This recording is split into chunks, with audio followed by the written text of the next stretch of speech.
There were 2 bodies that were located inside of this home, and that's really all we knew. Is there a little adrenaline when you're pulling up? Always. Your blood starts to get pumping a little bit, and you start to think about how this is going to play out. What did you see as you entered this home? Well, it's a very nice home in a great neighborhood. Fairfax County is located just outside of Washington, D.C. It is an affluent area of Northern Virginia. It was a $1 million home. As you walk through the kitchen, you encounter a mudroom that connects the kitchen to the garage. In that mudroom, we discover Pamela Hargan. How was she positioned on the ground? She was lying face down, and she had a blanket laid over her. Like a quilt. Her cell phone is actually laying on top of the quilt. And there was a pool of blood coming from the area of her head onto the floor. What else do you find? We go upstairs, and then we encounter Helen Hargan inside of the bathroom that's in her bedroom. She appeared to have been sitting on the toilet when she was shot. She was fully clothed. She has some kind of trauma to her head. There's a rifle in between her legs. She's got a tremendous amount of blood in her mouth. Finding 2 deceased persons with one with a gun on their body might have been a murder-suicide. Suicide? Possibly. What are we looking at here now? This is the main room of the basement. That set of books are photo albums, and I wanted to see what my victims may have looked like in life.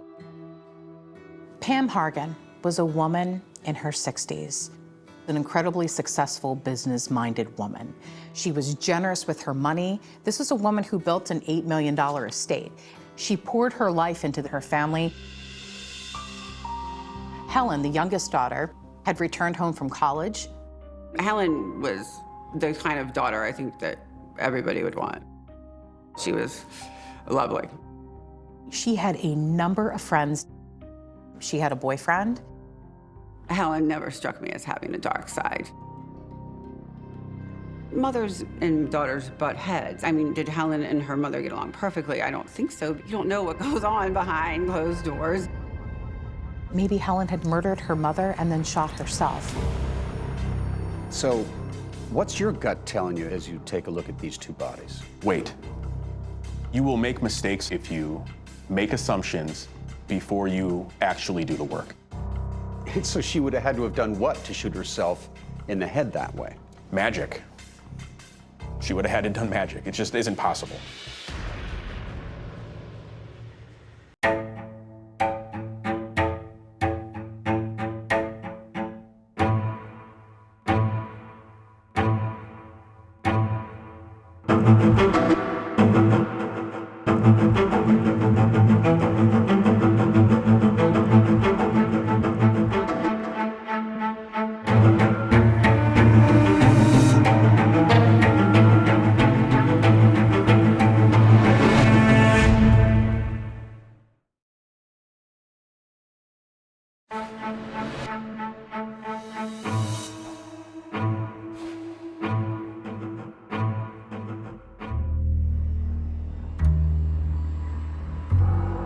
Friday, July 14th, 2017, about 5 p.m. Fairfax County, Virginia police visit the next of kin to deliver awful news. 63-year-old Pam Hargan and 24-year-old Helen Hargan are dead. Pamela was shot twice in the mudroom. Lead Detective Brian Byerson says police are recording and whispering to avoid being overheard when they give Pam's ex-husband Steve more painful details about Helen. She had a gunshot wound from the pierce himself. I'm really sorry. There was a thought that went around that it might have been a murder-suicide. Hargan soon summons his other 2 daughters, 32-year-old Ashley and 34-year-old Megan. What's happening? What happened?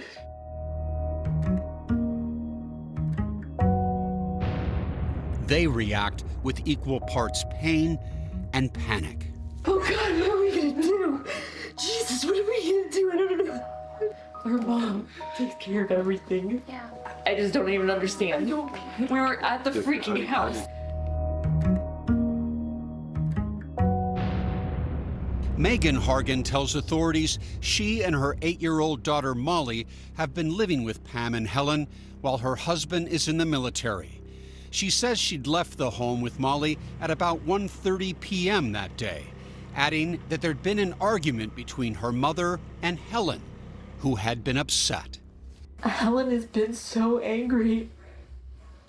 Like, just so angry all the time. And struggling emotionally. I knew Helen was depressed, but like, to do this, like, I can't wrap my head around this.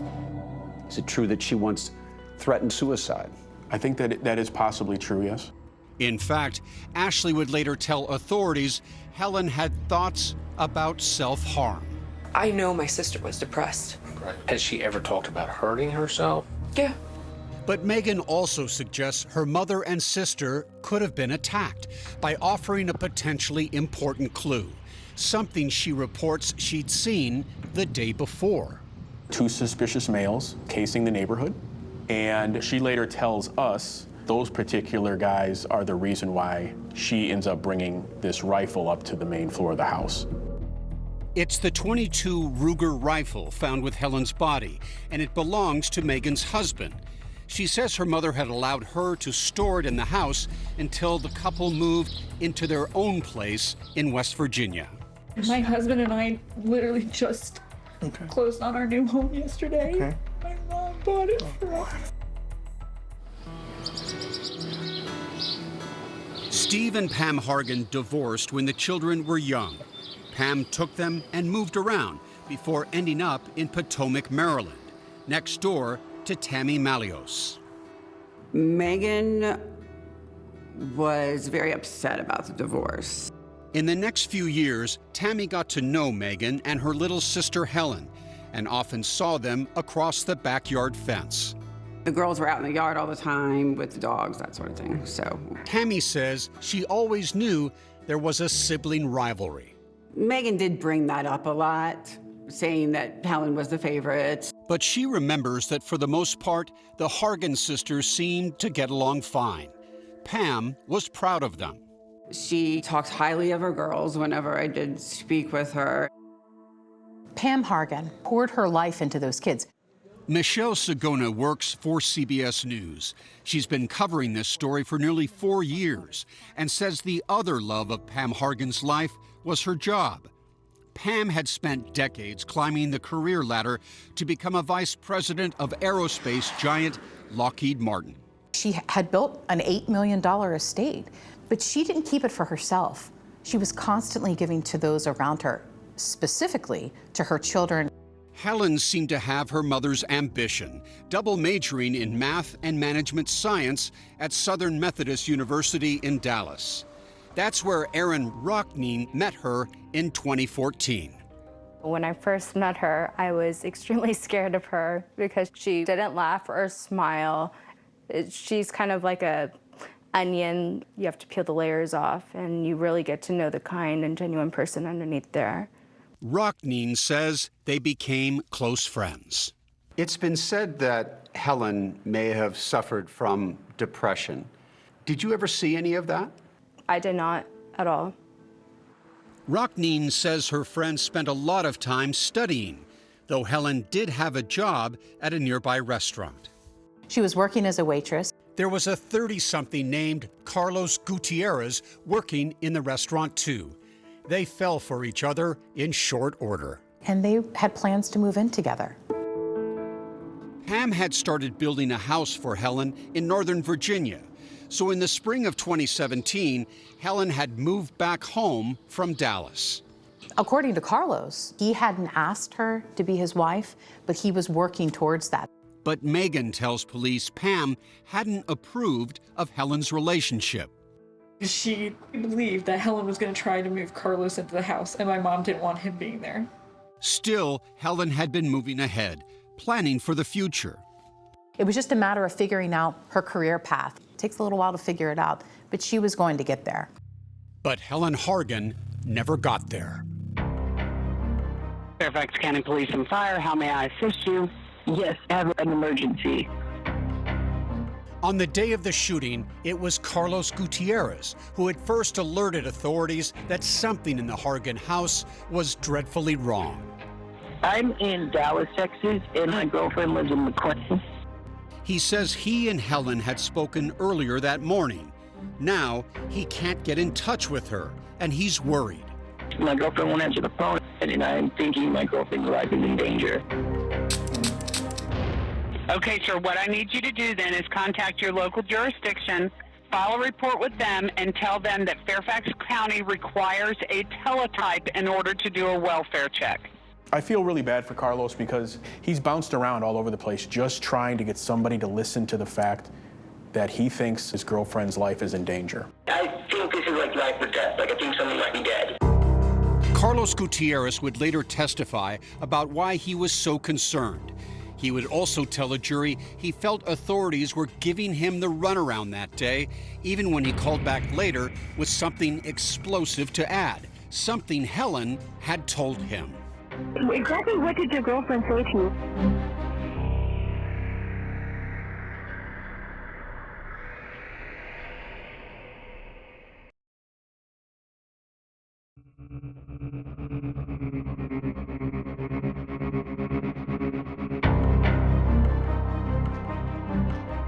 Fairfax County Police and Fire, how may I assist you? Yes, I have an emergency. It's 1:44 p.m. on July 14th, 2017. Carlos Gutierrez, Helen's boyfriend in Texas, is having a hard time with 911 dispatchers in Virginia. Like, I think someone might be dead. Right, sir. Contact your local jurisdiction, file the report, have them... The call ends without a promise of help. So 15 minutes later, Carlos calls again. Fairfax County Police and Fire. And this time, he makes a startling revelation about something he says Helen had told him on the phone that morning. My girlfriend told me that her sister killed her mom. Now my girlfriend won't answer her phone. Megan Hargan had murdered her mother, or at least that's what Carlos said Helen had told him. Okay, is this just out of the blue? Your girlfriend is sitting in a house with a dead woman. Yes. Why was Carlos, who was more than 1,000 miles away, calling 911? Why didn't Helen call herself? What was going on in that house? I reported a murder earlier, and I didn't have the address, and I don't have the address. When police arrive around 3 p.m., they find Pam is dead. But they discover Helen's body too. Carlos had offered authorities a possible explanation for Pam, but Helen was a mystery. Megan Hargan told police something interesting. Her mother and sister had been arguing that day. This morning, my mom let Helen know that she was canceling the contract on the house she's building her because she truly believed that Helen was going to try to move Carlos into the house. And when middle sister Ashley hears that Carlos is accusing Megan of murder, she makes it clear she doesn't believe him. She would never do that. Ever. Never. Okay? Megan Hargan's friend, Rebecca Wolf, agrees. I do not believe that Megan killed her mom, Pam, or her sister, Helen. No piece of me believes that. Rebecca and Megan met in 2015 when they both were volunteering in a program to find homes for dogs rescued from war zones. Rebecca says that Megan always had a passion for animals. She is very compassionate, generous heart. She is just a really good person. And Rebecca says Megan often talked about her family, her generous mother. Megan admired Pam's wisdom, her career.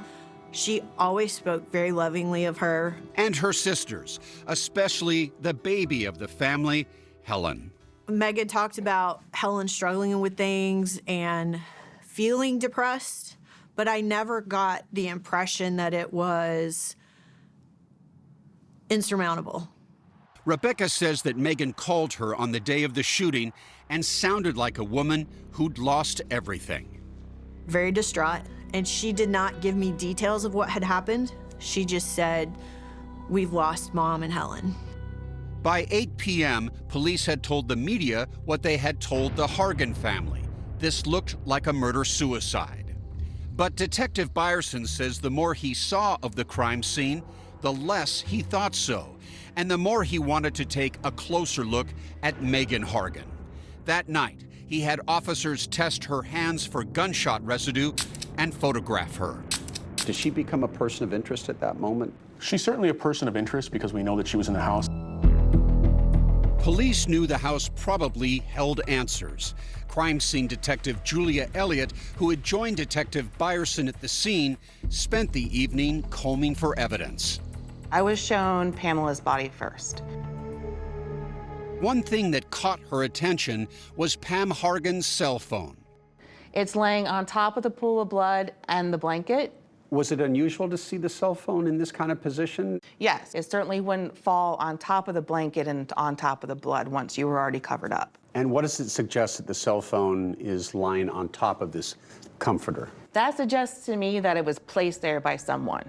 Elliott says the Helen Hargan shooting scene was next. She had a lot of blood on her face. So much blood that it was impossible to see an entry wound. And there was more on the floor, but there was a lack of blood where investigators expected to see it. The rifle itself had very little blood on it. The rifle was leaning against Helen's body. The butt was on the floor between her legs. The barrel was pointed up towards the ceiling. You would expect that if the rifle had been sitting there, as she bled so heavily, it would also have blood on it. And was there anything on this gun from Megan? No. What about fingerprints on this rifle? None that were usable. There was DNA found on the trigger, but it wasn't Megan or Helen's. Is it true that Helen's DNA was found on the rifle case? Yes, that is true. But Byerson says only on the tip of the case. Megan's DNA was on the case handles. It's part of the reason police believe Helen Hargan never touched the gun that day. As she died, someone else was there to place it on her. She says Helen's phone was telling as well. There was almost no blood on it. And although Helen had used it that day to talk and text with Carlos, there were no fingerprints either. What we found was what looked like swipe marks, as if someone had taken their hand and wiped off the front of the screen. Though it would take time to learn exactly how the Hargan women died, in the basement, Detective Elliott saw an immediate opportunity to learn how they had lived. I got a little nosy, and I wanted to see what my victims may have looked like in life. So I pulled out one of the center photo albums to look at it and open it up. Tucked away in that album of family photos was something that seemed out of place. Documents, Megan's bank statement, Pam's too, and a spreadsheet full of passwords and security verification details to unlock all of Pam Hargan's accounts. Well, that's interesting. Were you able to analyze the paper? So at the time of us locating that, financial documents were not on our search warrant. So Detective Elliott photographed the documents and left them in the house. But when she entered with the proper search warrant days later, they were not there. They were not there. They were not. The house had been returned to the Hargan family's custody the day after the shooting, and something else had happened that day.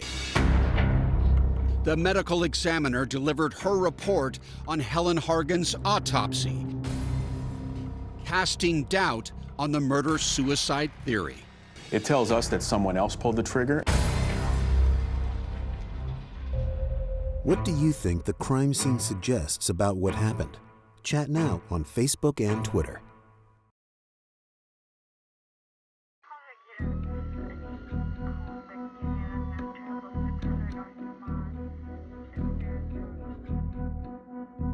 A police spokesman was calling the Hargan shootings a murder-suicide.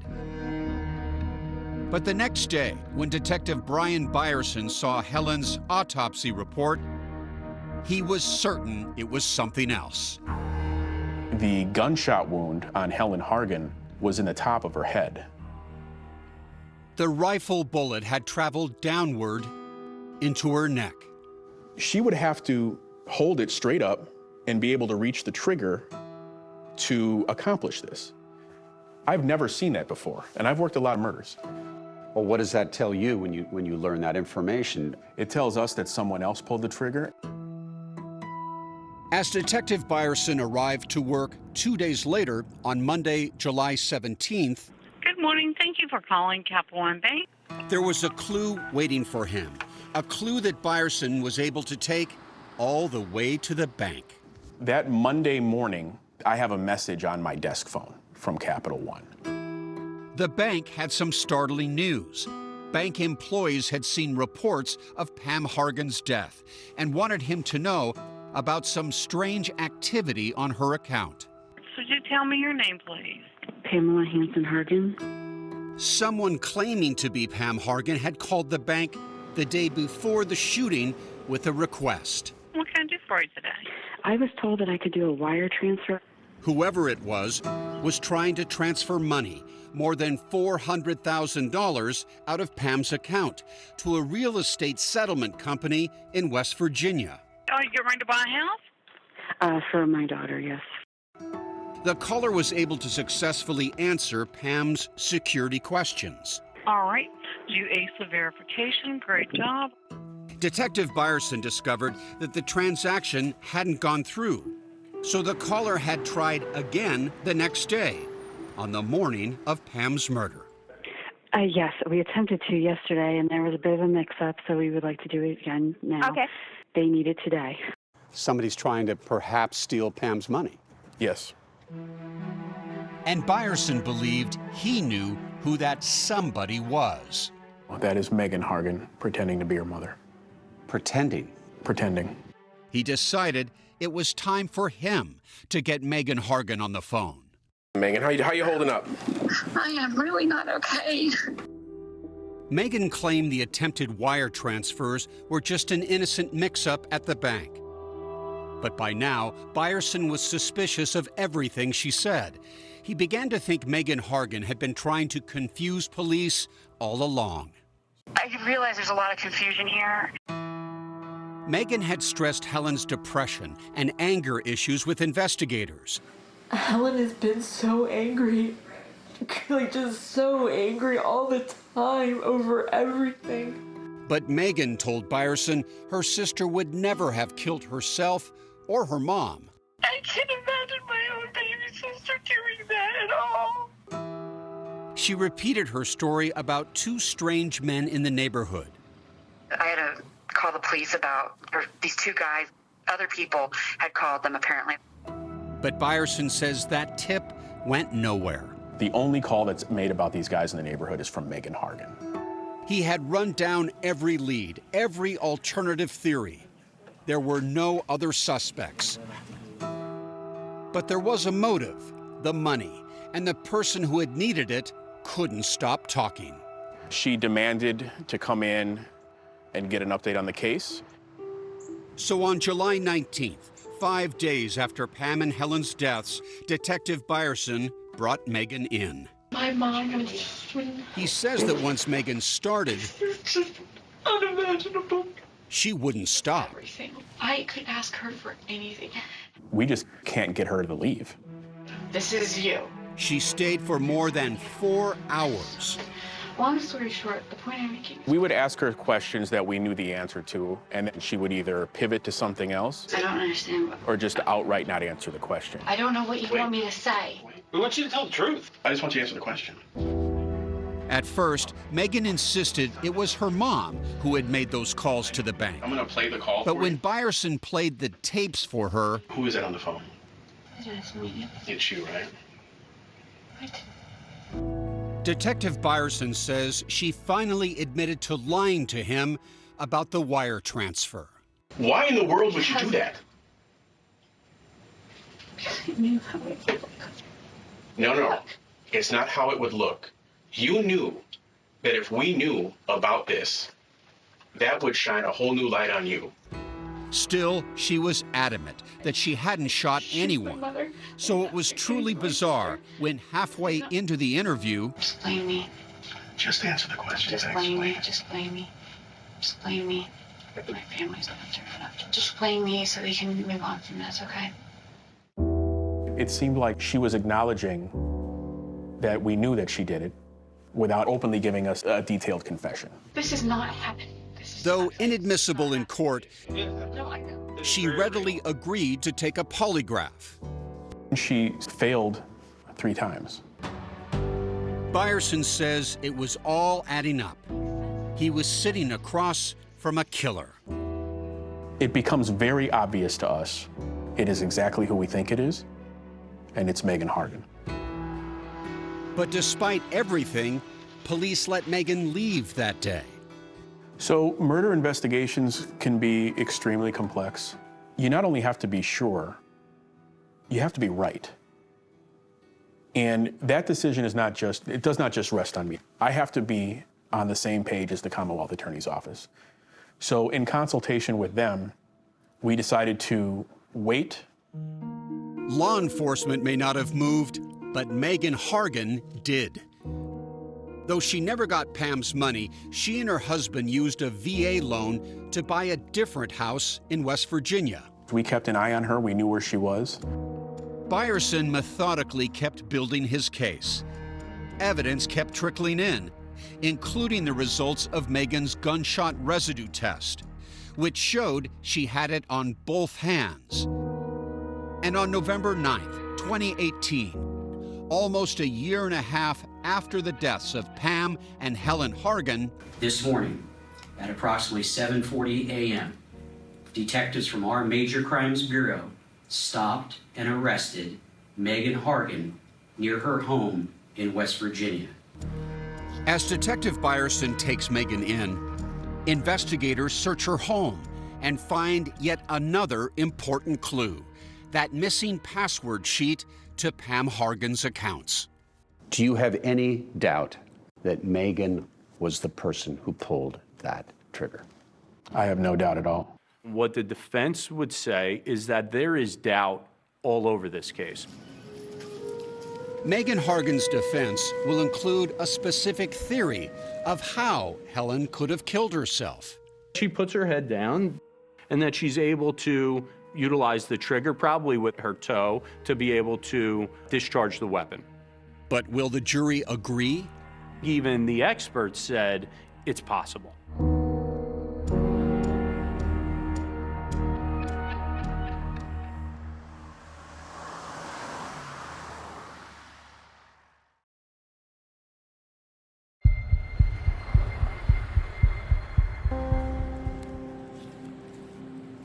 What did you see in her eyes? Nothing. I don't see much behind those eyes. More than 3 years after her arrest for the murders of her mother and sister, Megan Hargan is going on trial. I think she's pure evil. Whitney Gregory and Tyler Bazilla are prosecuting the case. Megan is a pathological liar. That's what she is. The Commonwealth of Virginia opens by arguing Megan tried to steal more than $400,000 from Pam for this new house and got so desperate for the cash that she killed her. Then she killed Helen to keep her quiet and staged the scene as a murder-suicide. This is an individual who murdered 2 of her closest family members for money. The defense argues Helen was the killer, mentally unstable and furious at her mother, who had offered her a new house, but the morning of the shooting announced there was one devastating condition. Helen had to break up with the man she had hoped to marry, Carlos Gutierrez. What is your greatest challenge with this jury? Proving it wasn't a suicide. To do that, they begin by calling Carlos and Helen's sister, Ashley, who testify on the day she died, Helen seemed normal and fine. Did Helen have a diagnosis of depression? No. And she didn't take her own life, says Detective Julia Elliott. It's a homicide. Who tells the jury about the bloodstains and position of the rifle. She did not have an arm span long enough to pull the trigger. Her fingers are not reaching the trigger. Crime scene reconstructionist Iris Graff agrees. What's on the screen? Okay. This is a forensic animation, a virtual model. Prosecutors hired Graff to use photos and measurements from the house to create this digital model. She can't reach that trigger. Right. We still need another 5 inches. So based on your scientific analysis, was the wound that killed Helen self-inflicted? Within the context of this scene, it's not possible that she could self-inflict that wound.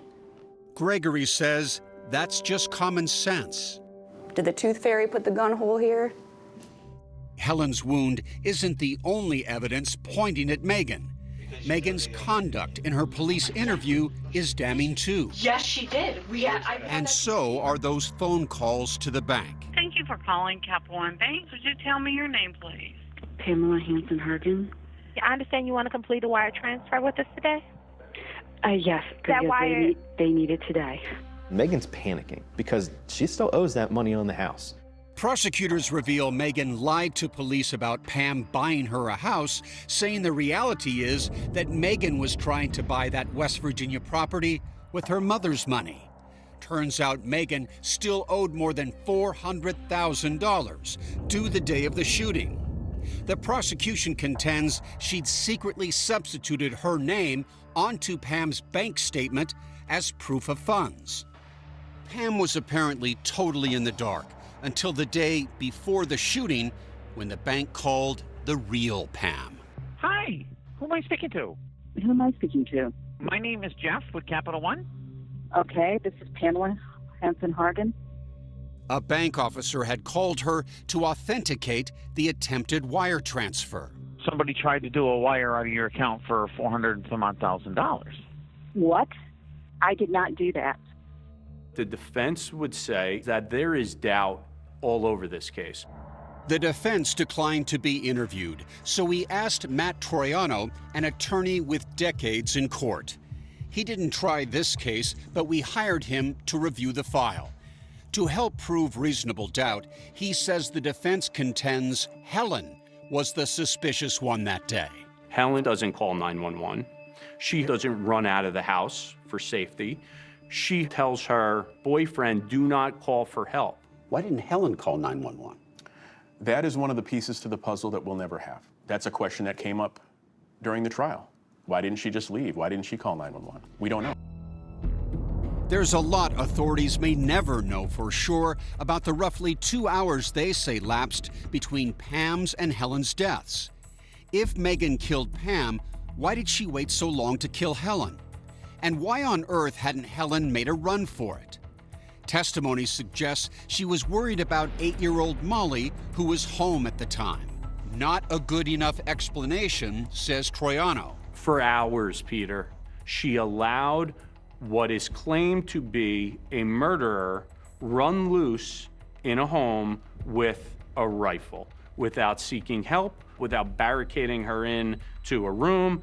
He says Helen's body showed no definitive signs of a life and death struggle. Why wouldn't she have fought back?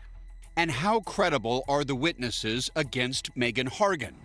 Troiano says the defense wants the jury to believe one may not be credible at all, her sister, Ashley. Her story has changed. When she'd spoken to investigators soon after the shooting, Ashley told them Helen had once been in emotional turmoil. I know my sister was depressed. Has she ever talked about hurting herself? Yeah. But once on the stand, Ashley testified she doesn't remember ever saying that. She says 150 times thereabouts that she doesn't remember certain things. There's two ways to look at that. Number one is that she doesn't remember, right? Number two is that she doesn't want to say things that are not helpful for the prosecution. Ashley testified that she couldn't recall more than 150 times. Why was that? Anytime you're dealing with a victim of trauma, there are always going to be aspects that she can't recall. Whatever the jury thinks of Ashley, the defense wants to explain to them how Helen could have pulled the trigger on that rifle. And they have a theory: with her toe. She puts her head down and that she's able to utilize the trigger, probably with her toe, to be able to discharge the weapon. Your toe? She's got to figure out some way. And the critical question is, could it have been done? Even the prosecution's expert witness concedes, while very unlikely, it is possible. Can her toe reach the trigger? Yes, her legs are long enough that her toe could reach the trigger. Either way, the judge thinks Iris Graf's digital reconstruction isn't necessary, so he prevents the jury from seeing it. And though Megan Hargan never testifies, Every shred of evidence shows that Megan Hargan was the one who committed these murders. in closings, prosecutor Bazilla argues there's no evidence Pam Hargan was actually going to cancel the contract on Helen's new house. And he urges the jury to compare Helen's behavior around the time of the shooting to Megan's. He says Megan's actions speak for themselves. She's doing all these things that a murderer would do. But the defense insists there's reasonable doubt in this case. They argue the prosecutor's forensics are inconclusive. And the toe on the trigger theory cannot be ruled out. It's possible. And if it's possible, that then lends itself to doubt. Megan Hargan is innocent. Megan's friend, Rebecca Wolf, spent about 5 years working for the Justice Department. She knows her way around a criminal trial and has been at this one almost every day. I would not be comfortable sending someone to prison for the rest of their life without knowing, beyond a shadow of a doubt in my mind, that they did it. On March 24th, 2022, almost 5 years after the shootings, the jury gets the case. Based on your review of this case, as the jury is heading into deliberation, could this go either way? Sure. What do you think of the defense's toe on the trigger theory? For a look at a timeline of the investigation, go to 48hours.com.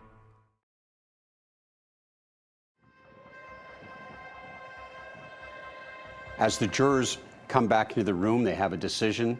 Are you looking at their faces? Yes. After a 3-week trial, it takes the jury less than 2 days of deliberations to reach a verdict. I thought my legs were going to go weak because we were standing up and it had been just like months of our lives that this is all we had done. Megan Hargan is guilty. 2 counts of first-degree murder for killing her sister Helen and mother Pam. How did Megan react to the verdict? At least for me as a prosecutor, I don't want to look over at that table. I think it's not very classy. I'm just sort of in the zone trying not to pass out. I think weight lifted off of everybody. It was a very emotional moment. The jury recommends a sentence to the judge of life in prison on each murder count. I thought for sure that I would be getting a phone call and coming to pick her up. 100%. Megan's friend, Rebecca Wolf, thinks this jury was short-sighted. I thought they were gonna see through all of this. They were gonna look at all the evidence. They were gonna ask the right questions. They were gonna do their job. This job is difficult. Detective Byerson thinks there are parts of authorities' conduct in this case that he would have changed if he could. How 911 dispatchers responded to Carlos Gutierrez, and how quickly the Fairfax County PD went public with the murder-suicide theory. I don't find it helpful to kind of make a blanket statement about what we think it is, because it doesn't matter what we think it is. It only matters what it turns out to be. Was justice served in this case? Depends on what justice is, right? You're never bringing back the 2 lives that were lost. The domino effect of tragedy from what happened is immeasurable. Though the trial is finally finished, waves of grief still wash over the surviving Hargan family. It's just an immeasurable grief. And ripples still reverberate in the lives of people they touched, like Pam's former neighbor, Tammy. And I was just devastated. I mean, I didn't have any words. It was just unbelievable. And Helen's friend, Aaron. I was in shock. Who had moved abroad after graduation and had to hear about her death from us. I had no idea that happened to her. You're convinced if Helen were alive today, she'd be on the road to some great success, some great career? Absolutely. She'd be a trailblazer. How do you want your friend Helen to be remembered? For being kind and compassionate, driven, and caring, just a very caring person.